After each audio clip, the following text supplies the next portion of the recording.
안녕하세요. 저는 서울에 거주하는 30대 여성입니다. 다양한 사연을 소개하면서 더 많은 사람들과 소통하고 싶어서 유튜브 사연 채널을 운영하고 있습니다. 저는 잠자리에 들기 전에 꼭 유튜브 사연 채널을 틀어놓고 듣는 습관이 있어요. 이 채널을 좋아하는 구독자들 중 하나이기도 해요. 요즘은 거의 매일 2편씩 정주행하고 있어요. 이 채널은 남녀노소 누구나 즐길 수 있는 콘텐츠라 부모님과도 쉽게 공감할 수 있어요. 이렇게 듣기만 했던 채널에 나의 이야기를 보내다니 제 이야기가 다른 사람들에게 얼마나 들릴지 그리고 제가 작성한 글이 사연에 선택되는지 마음이 두근거려요. 결혼하신 분들이 많이 계시리라 생각합니다. 감사합니다. 다들 행복하세요. 어릴 적부터 결혼은 사랑만 가득한 것이라고 생각했습니다. 많은 행복을 주리라는 상상이 있었습니다. 그러나 어른이 되어 결혼을 경험하니 상상했던 것과는 많이 다르다는 것을 깨달았습니다. 결혼 생활은 생각했던 것만큼 행복하지 않았고, 특히 다른 사람의 남편은 제 인생에서 큰 오점으로 여겨졌습니다. 그 남편 때문에 사연을 쓰게 된 것입니다. 이제부터 남편으로 선택했던 그분이 정말 철저한 남편이었던 줄로 알았던 이야기를 해보겠습니다. 저는 1살 연상인 남편과 대전에서 학원 강사로 일하면서 만나게 되었어요. 같은 학원에서 일한 지는 2년 정도인데요. 정도가 되었는데 얼굴이 부딪힐 일은 없었어요. 그 지역에서는 꽤 큰 학원이기도 했고, 저는 고3 학생들을 담당하고 남편은 중등 과목을 담당했어요. 그러다가 편성이 새로 되면서 남편이 고3 학생 라인으로 5명을 맡게 되었고, 그때야 서로 얼굴을 마주치게 되었습니다. 저는 수학을 가르치고 남편은 국어 과목을 가르쳤는데, 같은 또래 어르신들이었기 때문에 서로 친해지기도 했죠. 그 나이대 학생들이나 부모님들도 학원에서는 저와 남편을 향한 가십거리를 얻습니다. 쌤, CC, 국어에 세심한 모집 못지않게 저녁에 어울리며 오울산 회원을 유유하게 접대하는 것까지도 했죠. 아이들에게는 저희 두 사람의 스캔들이 학원 생활에 큰 이슈이자 재미있는 일로 다가왔을 것 같아요. 이 상황은 분위기가 여러 사람 사이로 번져나가는 것인지 아니면 몇몇의 그룹 사이로 번져나가는 것인지 알기 어려운 상황이었어요. 남편과 저는 학생들처럼 이성적인 감정이 서서히 생기고 결국 연인 관계로 발전했습니다. 그렇게 함께하는 년 동안 우리는 3년 동안 이장깼다가 자연스럽게 결혼했습니다. 부부가 같은 직장에서 일하거나 함께 사업을 한다면 많이 싸우는 경우가 많다고 하지만 오히려 우리는 너무 좋았습니다. 둘 다 학원에서 일하다 보니 다른 직장인들과는 패턴이 조금 다르더라고요. 다른 사람들이 출근하는 시간에는 우리는 쉬고 퇴근하는 시간부터 일을 시작하는 그런 패턴이었죠. 남편을 만나기 전에 다른 직업을 가진 사람들과는 패턴이 맞지 않아 많이 다투기도 했는데 어쨌든 우리는 너무 잘 지냈습니다. 퇴근 후에는 서로 학생들의 반응이나 강의 평가에 대해 이야기도 나누고 함께 출퇴근도 하기도 하죠. 수원에 가서 맛있는 걸 먹고 수업 듣고 소연이랑 먹고 싶어 했던 사과치즈를 먹으러 갔어요. 소연아, 내일은 내가 가고 싶어 했던 카페에 가볼까? 남편은 참 다정하고 세심하게 나를 챙겨주었어요. 정말 아버지처럼 말이에요. 당신한테 서아빠 냄새가 나. 네, 아빠 냄새야. 부지 아저씨게 걷던 거야? 노무원 회의가 아니라 정말 당신을 이렇게 안아주면 정말로 좋아해요. 저는 친정 아버지를 일찍 여인 적이 있었어. 남편의 그 챙김은 싫진 않았지만 남편이 날 안아주는 모습은 정말 편안했어요. 친정 엄마도 나를 안정감 있게 사랑한다는 걸 보면서 마음이 편했다고 말씀하셨어요. 하지만 언제나 그럴 수 있는 행복한 일만 계속될 거라 생각하지 않는 것이 좋을 것 같아요. 하늘은 나에게 어떤 시련을 줄지 모르니까요. 친정 쪽으로 유방질환 유전이 있어서 나는 정기적으로 검사를 받아왔다. 여자는 특히 엄마의 병력을 잘 따르기 때문에 20대부터 꾸준히 신경을 써왔다. 항상 정상적인 결과를 받아오던 검사였지만 그때도 마음 가벼이 병원에 갔었어요. 이번에도 아무 이상이 없겠지 하면서 말입니다. 왼쪽은 괜찮은데 오른쪽 모양이 조금 이상하네요. 그런데 한참 초음파를 들여다보던 의사 선생님이 오른쪽 가슴에서 혹이 보이는데 일반 무릎과는 모양이 조금 다르다는 거예요. 모양이 좋지 않다고 말합니다. 이거는 조직 검사할게요. 혹시 모르니까 하는 거예요. 너무 걱정하지 말고요. 걱정이 안 될 리가 있나요? 검사 결과가 나오기 전까지 누구에게도 말도 못하고 한참을 끙끙거리며 스스로 마인드 컨트롤하고 있었어요. 나는 젊으니까 괜찮을 거야?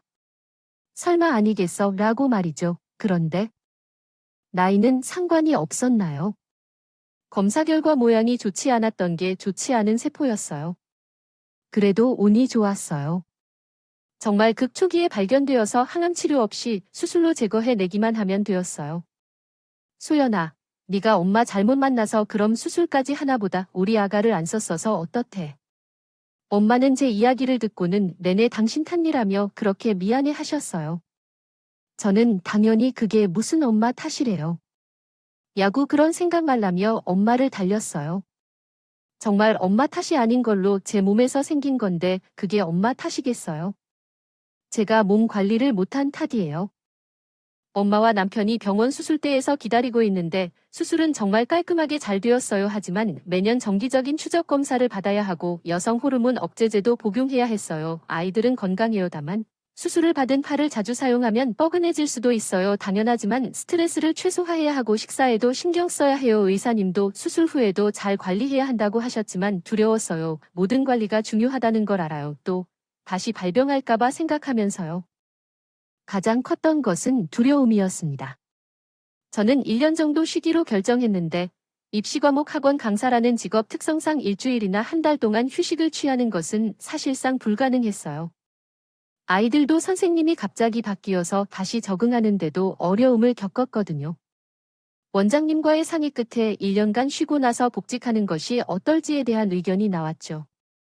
혼자의 일이 아니었기 때문에 남편과도 상의를 했어요. 그런데 남편이 돌아오기를 기다리는 동안 대답을 찾기 어려웠습니다. 굳이까지는 필요할까요? 제 생각엔 굳이 그렇지 않다고 생각했어요. 그때 말인데 다시 수술을 받고 회복하는 것은 당연하겠지만 완전한 회복을 위해 국초기에 한 일주일 정도만 대체 강사를 섬내서 다시 복직하는 게 더 낫지 않을까 싶었어요. 우리 나이도 젊어서 금방 회복할 거야? 무슨 말인지 모르겠어. 접촉이 됐는데 남편은 내가 일하기 싫어서 엄살을 부린다고 생각하는 걸까? 그런 생각이 들었어. 맞아. 젊은 사람들은 회복 속도가 빠르다고 하던데, 그래서 몸을 챙길 수도 있겠지. 그래도 수술하고 태어난 사람을 너무 솔직하게 생각하지 않는 게 낫지 않을까 생각했어. 당신도 그렇게 생각해? 맞아. 체력도 금방 회복될 거야. 그런데 스트레스가 가장 무서운 것 같아. 애들 수업은 나무만 보면 된다고 하니까 시험을 많이 보는 건 민폐라 생각해서 제대로 할 거면 해야 하는데, 그랬더니 나도 신경 쓰는 게 많아져. 맞아. 그것도 그렇지만 굳이 1년 정도 진짜 쉴 만큼의 여유가 필요해. 필요한 게 있어? 이거 걱정이야? 나이도 제대로 대학 다니고 나는 저거 걱정이야? 당신 경력에 지장이 될까봐 말이야. 자기, 설마 이상하게 생각하지 않아? 아니지. 솔직히 우리 맞벌이 해야 돼서 집안도 좀 더 풀기 힘든데 9학년만큼은 1년이나 하실 생각이라니. 그게 정말로 우리 가족에 타격이 되는 일이야. 너무 서운하고 서러워서 속상해. 말이 어떻게도 닿으실까요? 정말로 거짓말이 안 되는 당시 남편이 제게 한 말을 적어 놓은 거예요. 그때가 너무 충격적이었어. 아직까지도 생생하게 기억이 나네요. 속은 분명히 보이는데도 남편은 계속해서 너를 속여서 말했어. 그게 더 상처가 되어 서로 떨어지는 게 더 너무나 안타까웠어. 참을 수가 없었던 거야? 수연아, 내 마음 어떻게 아니? 하는 것도 좋아. 우리는 매주 주말마다 함께 공기 좋은 곳에 가 힐링하고 나오면 돼. 내가 오지 않으려고 애쓰는데도 눈물이 자꾸 쏟아지고 참고는 다가갈 때 하면서 남편에게 말했어. 주말은 몇 일 안에도 해야 하는 것이에요. 당신이 좋아하는 톤을 심어주면서 어때 내가 그런 것을 너무나도 싫어하면서 돈을 다시 벌 수 있어. 대출 그룹 걱정하지 말고 내가 저축해둔 돈을 꼬박꼬박 낼 거야. 당신은 내 몸보다도 돈을 중요시하는구나. 난 못 버는 돈이 너무 아까워. 아니야. 지금 그 후 난 남편에게 화를 냈어. 나 그런 것을 정말 싫어하면서 돈을 다시 벌어야 하는 거지. 당신은 내가 1년 동안 별을 키우는 것이 아깝다고 말씀하셨죠. 남편은 제 말을 듣고 한참 동안 말없이 나를 쳐다보았습니다. 난 남편이 가만히 있자 미안해서 그런 것으로 생각했었어요. 그런데 뭐라고 하셨다고요? 그래, 당신 몸이 더 중요하니 나도 당신 몸이 먼저 해야겠군요. 그 대신 당신이 휴직을 하든 지나치든 우리가 결혼 전에 약속했던 것에 대한 책임감을 가지고 살았어야 했습니다. 결국 저것이 문제가 되었던 거죠. 결혼 전에 남편의 제안으로 결혼 생활 원칙을 정해뒀었어요. 서로 일자리를 구하고 집 관리, 생활비를 나누며 각자 쓸 것입니다. 부모님 용돈도 각자 부모님에게 직접 책임지고 주는 것이 원칙입니다. 그러니까 남편은 제가 휴직을 하게 되면 자기가 이런 것들을 다 해야 하는지 봐서 싫어해서 계속해서 저에게 일하라고 했던 거예요. 당신도 돈을 벌어 쓰는 사람인데 쉬다 보면 굵어질까봐 그래서 나는 당신이 쉬면서 금전적으로 좀 힘들지 않을까 해서 말한 거예요. 뭐 대출금은 내가 한두 번 내는 게 문제였어. 그런데 장모씨 용돈도 마찬가지고 당신이 돈이 부족할까봐 장모님한테 꼭 드려야 하는 것 같아서 남편의 말은 계속 똑같았어요. 쉬면 네가 돈이 부족할 테니까 장모님 용돈도 잘 못 드리고 당신이 속상하지 않겠냐고. 더군다나 경제적인 부담도 꽤나 클 것 같은데요. 이번에 얘기하는 건데 이런 말에 대해서 어때라고요? 그동안 실시간 검색어에 올라오는 것 같아. 저는 진짜로 마음이 좀 상해서요. 그런 사람의 말에 울면서도 아까운 것 같아서 손톱에 상처를 내거나 주먹을 꽉 쥐고 울음을 참았어요. 걱정 안 하셔도 돼요. 당신이 필요한 돈이 있으면 내가 모아둔 돈으로 치료비도 내주고 우리 엄마에게 용돈도 드리고 다 해줄 거예요. 남편에게도 걱정 말라고 했어요. 내 돈으로 다 챙길 거니까 보험도 있으니까 걱정 마시고 쉬고 다 알아서 처리할게라고 말했어요. 그 사람은 그 제안에 마음이 놓인 듯 했어요. 그제야 힘들면 쉬라고 하더군요. 속으로는 더 문제화하고 싶었지만 참았어요. 더 이야기를 하다가는 질병이 재발할 것 같았어요. 나 돌아갈게요. 폭풍 같았던 그날의 다툼이 지나고 나서 얼마 지나지 않아 다시 평범한 일상이었어요. 남편은 같은 시간에 출퇴근을 하고 돈 문제를 제외하면 저에게도 똑같이 대해 주었어요. 다른 점은 저는 남편에게 상처받은 상태라는 것과 쉬고 있다는 것 두 가지를 얻었다는 점입니다. 그래도 그 당시에는 남편이라서 저를 챙겨주고 다정하게 대해주는 남편이 있어서 힘이 되었어요. 사실 많이 위로받았어요. 멍청하게도 말이에요. 변명을 하자면 제가 속을 털어놓고 의지할 수 있는 것이 당시의 남편뿐이었다는 거예요. 가뜩이나 당신 때문에 제가 아픈 마음이라고 미안해 하시는 엄마에게 힘든 내색은 당연히 못했고 동료들이나 친구들에게도 괜찮다는 사람이라는 인식을 주고 싶지 않아 씩씩하고 아무렇지 않은 척했지만 그런데 사랑 재채기가 나는 숨기려 해도 숨길 수 없다고 해요. 그중 세 번째는 가난인데 가난이라는 단어를 쓸 수 없는 상황이긴 하지만 저는 점차 금전적으로 쪼그라들기 시작했어요. 그게 당연히 얼굴에 도치가 날 것이죠. 아무래도 무슨 일이 있어서 요즘에 급하게 돈이 필요하다는데 혹시 돈 좀 빌려주실 수 있을까요? 갑자기 무슨 일이 있어 일 없다던데 그녀 엄마 생활비가 다 털려서 다시는 저희 집 상황을 잘 알고 있을까요? 친구였는데 친구는 자발적으로 돈을 내주었습니다. 어차피 필요가 없는 애들이라고 할 수 있죠. 저는 저 자신에게 돈을 잘 안 쓰는 편입니다. 굳이 쓸 필요가 없다고 생각하거든요. 옷 한 벌을 살 때도 한 달은 고민하고 결정하는 편입니다. 그렇지만 하나 정말 필요하다고 생각하는 곳이 있어요. 바로 우리 친정 1만 테드 공원 생활비예요. 우리 친정은 많이 힘들었습니다. 자식들은 제가 혼자였고 아버지는 일찍 돌아가셔서 엄마가 홀로 일을 다 하시면서 저를 키워주셨어요. 아버지가 남겨둔 부채를 갚기 위해 돈을 벌어내야 했는데 엄마는 힘든 상황이었습니다. 그나마 성인이 된 후 대학 때부터는 과외로 돈을 벌고 졸업 후에는 학원 강사로 일하며 나름대로 조용히 살아왔어요. 이것저것을 생각하면 매달 100만 원을 엄마에게 드렸는데 그러다 유방암이 엄마를 찾아와서 엄마는 쟤보다 뒤늦게 알게 되어서 스스로 항암 치료를 해야 했어요. 다행히 8년이 지난 지금도 재발 없이 건강하신 데다가 관리를 잘해서 건강이 좋아요. 소연아, 엄마 이래도 될까? 네, 됐어. 그런 소리 하지 마. 항상 관리하는 게 중요해. 엄마가 내 생활비를 좀 가져가니까 내 생각을 받아줘야지 라고 답하자. 미안합니다. 굳이 일을 해야 한다고 말씀하셨죠. 사실 자식으로서 부모님께서 평생 일하셨는데 또다시 이렇게 일을 하시느라 고맙지만은 않을 수도 있죠. 하지만 많은 일도 하셨나 봐요.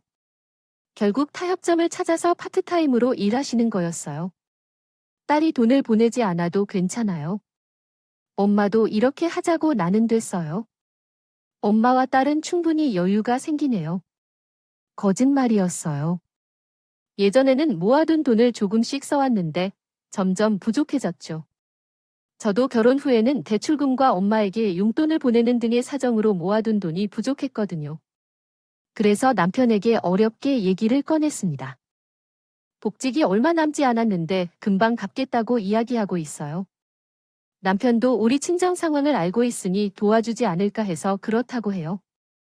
그래서 이번 달 한 번만 좀 도와주실 수 있으면 갚을 거예요. 그런데 예상과 달리 남편은 질색할색하며 이럴 줄 알았다고 난리를 치기 시작했어요. 아수일, 내가 이럴 줄 알고 때 얘기한 거야? 일주일이나 한 달만큼 쉬라고. 이게 뭐야? 나는 부부간의 돈으로 이렇게 사적인 얘기하는 게 너무 싫어라며 정색을 하면서 말씀하셨습니다. 얼마나 민망한 일인지 여쭤보세요. 그러면서 제가 휴직한 것도 자신이 대신 찍은 집대출 이자의 대략적인 내용을 나열했습니다. 이렇게 들으면 저희 가정에서 12개월 가까이 남편이 혼자 낸 것 같죠? 정확히 2번 냈습니다. 2번 다 낸다고 했는데 제가 싫다고 했잖아. 그게 정말로 자기가 모든 것을 낸다고 해서 그렇다고 생각하는 거지? 그러면서 그걸 그렇다고 계속 인정하느냐고 물었을 뿐이야. 말이 통하지 않으니까 그냥 지나가야겠어? 무슨 회사에서 한 잔씩 커피 누가 살까 하는 상황도 아니고 말이야. 계속할수록 저도 화가 났어요. 남편의 말이 도를 넘기기 시작했거든요. 소연아, 왜 이렇게 생각이 어려운 거니? 왜 그렇게 책임감이 없는지? 결혼 전에 우리가 한 약속이야. 당연히 끝까지 지켜야 하는 거야. 가족이라고 아무렇지 않게 넘어가는 것 같은데 이건 좀 실망스러워. 남편이 그런 식으로 말하면서 자기가 왜 두어야 하는지 모르겠다고 했어. 당연히 당신도 이런 상황을 생각하며 휴직을 했어야 하는 거 아닌가 봐. 지금 시댁도 힘들다고 하는데 그래서 힘드셔서 이번에 해외 안 가신 거구나. 한 달은 가실 거라 예상했는데 힘들어서 일주일 밖에 못 보내드린 거야? 남편은 내 말에 당황해했어. 무슨 소리냐고 빡빡 무기일에 그날 낮에 통화한 내용을 이야기했어요. 남편에게 제가 돈 얘기를 꺼낸 것에는 이유가 있었어요. 저보다 여유가 있는 것 같아서였어요. 어떻게 알았냐고요? 전날 낮에 큰 형님이 전화가 왔는데 동소 몸을 좀 괜찮으시다며 그러며 걱정해 주셔서 감사해요. 그런데 무슨 일이세요? 아니요. 다른 게 아니라 분 돈을 이렇게 많이 보내시니 동선이 힘들 것 같아서 부럽더라고요. 알고 보니 남편과 큰 아주버님이 돈을 모아서 시부모님을 해외여행을 보내주기로 했는데 남편이 돈을 좀 더 보냈다고 말했어요. 그래서 저는 남편이 따뜻하게 되는 당신이 도와줄 수 있다고 생각해서 물어본 거예요. 복지 카드를 받으면 바로 갚겠다고 말했어요. 남편은 내가 이 얘기를 들은 줄도 몰랐겠죠. 표정이 사색이 되면서 더듬더듬 말을 이어갔어요. 왜 우리 결혼 전에 얘기했던 건데 각자 부모는 각자 알아서 챙기자. 내가 우리 부모님에게 여행을 보내드린 이유가 뭐냐면 불편해서 힘들다고 얘기한 거였어요. 사람마다 힘든 게 있는데 남편은 전화를 하면서 제가 모를 줄 알았는지 나지막히 이런 말도 했습니다.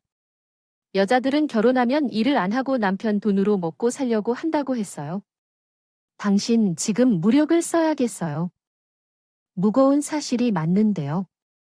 내가 당신에게 휴지 쓴다는 것에 분명히 이야기했는데요. 심지어 대출금도 2번이나 혼자 찍었어요. 그리고 막말로 정모 씨 혼자 지내시는 것 같아요. 굳이 그 집을 사셔야 될 거예요. 그 집을 팔고 원룸으로 이사 가시고 남은 돈으로 생활하시면 되는 거 아니겠어요? 우리 엄마가 사시는 집이 될 걸 같은데 큰 집이었다면 제가 짐작에 다 알았을 텐데요. 방 2개짜리 빌라를 사세요. 혼자 사시던, 둘이 사시던, 몇 명이 살던, 부모님 혼자 계시는 건지는 원룸에 모시는 건 그걸 당신이 할 수 있냐는 것을 따지니 아무 대답도 못했어요. 그러면서 하는 말이 참 유치했어요. 자기 부모님이 2분 계시는데 원룸에서 어떻게 4층에 계세요? 이 말이었어요. 정말 이런 사람과 왜 결혼했는지 내가 나중에 깨달았어요. 그 사람이 너무 화가 났는데요. 그래, 당신이 무슨 생각인지 충분히 이해했어요. 당신이 힘들 때 돈 얘기를 꺼내 미안하다고 할 필요 없어요.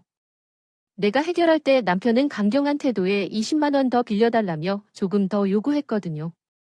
그때 제가 됐다고 했습니다. 그 돈은 시부모님과 분들 안테나비에 쓰일 거예요. 저도 선을 긋기로 했어요. 얘기하다가 생각나는데 그 사람이 얼마나 최악인지 알아요? 다행히 시부모님은 좋은 분들이십니다. 한 번은 시어머니가 전화를 주셨죠. 남편 통해서 제가 좋아하는 잡자랑 갈비를 보내주셨으니 잘 챙겨 먹으라고 말합니다. 그런데 차가 들어왔다는 안내 음성이 나온 지 한참이 지났는데 남편이 올라오지 않는 거예요. 전화도 안 받고 말이죠. 무슨 일이 있는 건가 싶어 주차장으로 내려갔습니다. 남편 차에 등이 켜져 있었어요. 멀리서 보니 남편이 꼼지락꼼지락 뭘 하고 있는 것 같았죠. 가까이서 다가가서 보니 정말 헛웃음이 나왔습니다. 그 인간 뭐 하고 있었는 줄 아세요? 응, 식을 처먹고 있었습니다. 라고 남편이 말했어요. 시어머님이 제게 먹으라고 챙겨주셨던 그 음식을 말이에요. 사람이 온지도 모르고 잘도 처먹고 있더군요.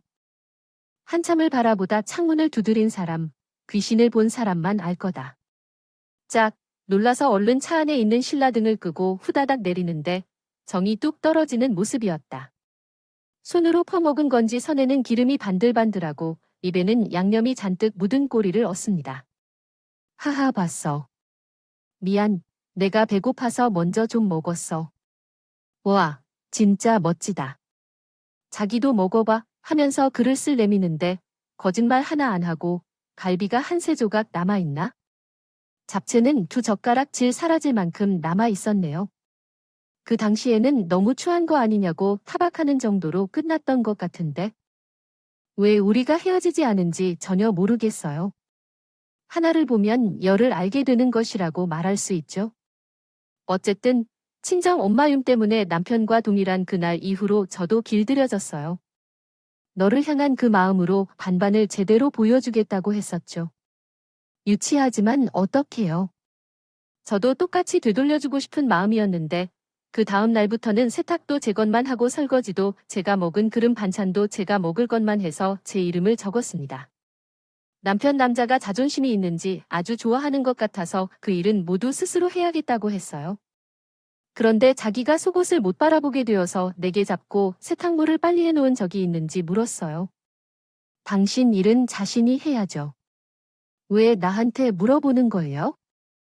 너무 과격하지 않습니까? 집에 있으면서 국어를 못 해준다고 해서 정말 한심하다. 끝없이 해도 안 되는 것이 얼마나 짜증나는지. 내가 집에 있는 게 왜 당신에게 뭘 해달라고 한 적이 있었나. 그리고 우리는 대출금을 상환하기 위해 함께 사는 거 아니었나? 나는 당신이 그렇게 생각했던 줄 알았어. 내가 공평하게 함께 해보자고 제안한 거 아니었었나? 그런데 내가 스스로 해라고 하는 태도를 보였으니 정말 참담하다고 이러잖아. 나는 철저히 무시했어. 내 입이 아프기만 했어. 내가 오자 난리를 치는 것에 지쳐 그만하라고 미안하다고 말했어. 하지만 나는 그 사과를 거절했어. 아니야, 미안할 필요 없어. 나도 당신과 같은 생각으로 행동하고 있기 때문에 기뻐. 앞으로도 계속 이렇게 하자고 말합니다. 그 뒤로 계속 냉전이었어요. 저도 복직 전에 내 살 길 내가 찾아야겠다 생각이 들었죠. 그러다 재경의 영상을 유튜브에 올리기로 마음을 먹었습니다. 강의하는 거야 집에서 아문 된 이 방법은 간단했거든요. 남편 녀석은 제가 유튜브를 찍을 때면 기웃거리며 그게 한다고 되겠느냐. 인기 많은 영상들은 다 광고 쓰고 하는 거라며 자기가 돈 좀 빌려줄까 이러며 축은 더 꺼렸어요. 저는 됐다고 했습니다. 여기 높여서 그렇게 공일 수 있고요. 나 화난 거 아니잖아. 그냥 내 일은 내가 알아서 한다는 건데 왜 욱하고 난리야? 아구질구질하다. 그냥 파트타임으로 일하면서 수업을 듣던가? 난 분명히 말했었는데 괜히 시간을 낭비하지 마. 남편은 제가 유튜브를 하는 것을 무시했어요. 분명히 하다 말 걸라고 했잖아요. 저는 그럴수록 더 열심히 해서 좋은 강의를 만들어냈고 그 결과로 빛을 발하게 되었어요. 어느 순간부터 조회수가 오르고 어느새 많은 구독자가 생겨났습니다. 그랬던 어느 날 강남에 있는 대형 입시학원에서 연락이 왔어요. 다만 강남 학원으로 가면 남편과 주말을 보내야 해요. 제 몸도 나아지고 그래서 일을 하겠다고 남편에게 말했어요. 남편은 처음에는 반대하다가 제 관련된 내용을 듣고 나서 결국 가라고 했어요. 돈에 미친 사람이라는 걸 잠깐 잊고 있었네요. 그렇게 우리는 주말에 함께 일하면서 협력했습니다. 부부가 되었을 때 몸이 멀어지면 마음도 멀어진다고 말하는데 저희 부부는 그와는 반대였어요. 오히려 서로 떨어져 있으면서 더 애틋한 사랑이 깃들어 서로를 격려하는 대신도 더 많아졌죠. 주말에 만날 때마다 연애 시절로 돌아간 것처럼 사이가 좋았습니다. 이번 주말에는 특강이 있어서 못 갈 것 같아서 미안해. 그래. 아쉽다. 일주일에 2번만 보는 건데 어쩔 수 없지. 밥 잘 챙겨 먹고 너는 꼭 행복해. 시간이 지나며 제 강의에 대한 평판이 좋게 소문나고 주말까지 특강을 하게 되었어요. 남편과는 2주에 한 번 정도만 만나게 되어서 정신이 없어졌습니다. 그런 대신 돈을 많이 벌게 되었어요. 1년이 지난 지금 통장에 돈이 쌓여가고 친정 엄마에게 도와줄 수 있는 상황이었어요. 친정 엄마 집도 사드릴 수 있었어요. 엄마께서 작은 카페를 운영하고 싶다고 하자 저는 도와주었습니다. 돈을 벌면서 친정 엄마에게 도와주는 것이 너무 행복했어요. 예전에 고향에서 벌던 돈과 비교해보면 많은 차이가 났어요. 이 정도면 엄마를 위해 얼마든지 도움을 줄 수 있다는 생각에 행복했습니다. 그러나 마음 한켠에는 남편이 걱정되었어요. 제가 원치 않는 독일 생활을 하고 있다는 생각이 들었거든요. 남편한테 미안해서 그 주 금요일에 서프라이즈를 준비하기로 결심하고 대전 집으로 내려갔어요. 여보, 나 이번 주에도 특강 때문에 못 내려갈 것 같아. 아, 이번 주도 당신을 보고 싶은데 너무 아쉬워. 다음 주에 꼭 갈게. 그래, 알았어. 보고 싶어. 밥 잘 먹고 이렇게 남편에게 거짓말을 해서 말했어요. 오랜만에 남편 밥을 해주고 싶어서 장을 보고 집으로 향했습니다. 마음이 설레고 살랑살랑했어요. 오랜만에 집 앞에서 설레임을 느꼈죠. 마음으로 문을 열고 들어갔는데 안방문이 열리며 한 사람이 나왔어요. 오빠야. 안방에서 나온 그 여자는 오빠를 찾는 게 아닌지 오빠냐면서 잠옷을 입고 나왔어요. 그 여자와 나는 눈이 마주치자 사색이 되어 그녀는 방으로 후다닥 들어가더군요. 저는 순간 일어난 사태를 파악하지 못해 1분 정도 현관에서 멍하니 서 있었어요. 정신이 차리면서 장바구니를 내던지고 안방 쪽으로 성큼성큼 걸어갔죠. 문을 잠그는 걸 생각하지 않았어요. 문을 열어요. 문을 열어. 꼼짝을 안 하더군요. 간신히 참으며 말했는데 손도 부들부들 떨리네요. 망치를 꺼내어 안방 문고리를 내리쳤어요. 얼마 지나지 않아 눈꼬리가 나가 떨어졌죠. 안방에 들어갔더니 그 여자가 보이지 않았어요. 그때 옷장 쪽에서 소근거리는 소리가 들렸습니다. 오빠 혼자 마아마한 크게 아니라 옷장 문을 벌컥 열고 있는 여자가 쭈그려 앉아서 남편한테 전화를 하고 있었어요. 저는 말없이 전화기를 빼앗아 그대로 끊어버렸죠. 그런데 그 여자는 익숙한 사람이었습니다. 남편과 제가 일하던 학원 데스크 직원이었어요. 너 여기서 뭐 하니? 라는 제 질문에 그녀는 말이 없었어요. 뭐 하냐고. 그런데 그 여자아이가 저를 보고 핏이 붙더군요. 저도 거기서는 이성이 끊겨서 잘 기억이 나질 않습니다만 그 자리에서 그 여자의 뺨을 내리친 건 기억이 납니다. 그리고는 머리채를 잡아 거실로 끌고 나갔죠. 저한테 바득바득 소리를 치더군요. 그년이 뻔뻔하게도 말입니다. 뭐 잘한 게 있다고 저한테 소리를 쳤어요. 오빠가 당신이란 이혼할 거야 하고 있어. 여자가 이렇게 들어서니까 오빠가 숨을 못 쉬게 지 돈 버는 게 전부인 줄 알아. 그러면서 남편이 저랑 이혼할 거라고 했다고 하더군요. 남편이 저 때문에 힘들다고 했다고. 말이야. 어디서 내려오기가 힘들다며 전화할 때 주말에는 그렇게 아쉬운 거라 말하고서 집에 그 여자와 계속 함께 있었다고 하며 자기가 이 집에 평일 동안 들어와서 지나가는 걸 몰랐냐고 하더라. 참주둥이를 잘도 발라주는 게 아니겠나 싶어 다시 한번 이야기해 달라고 하며 핸드폰의 녹음 기능을 켜 그 여자에게 알겠어요 라고 했더니 마냥 화를 내며 다시 똑같이 말했다. 남편이랑 평일 내내 함께 지냈고 남편이자 라이언 할 거라고 했다고 말했대요. 이야기를 하지 않냐고 그레타가 말했다. 진짜 귀를 막았나 봐. 왜 이렇게 갑자기 찾아오면 오빠가 좋은 걸까? 당시 놀기에는 너무 귀찮고 돈에 대한 현실적인 상황.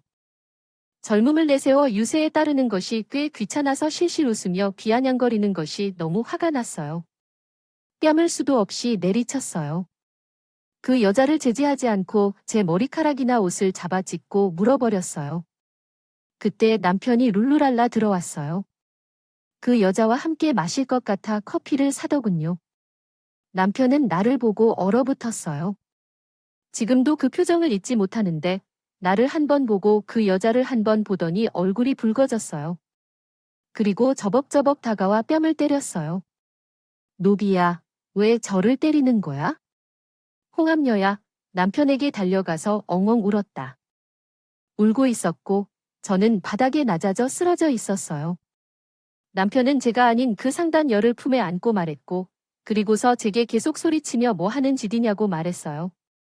어떻게 사람을 이 지경으로 만들어 미쳤냐고 아니라며 유형아, 괜찮아, 봐봐, 아우, 이게 뭐야 하며 아까 넘어지게 한 놈 때문에 애지중지 난리가 났었군요.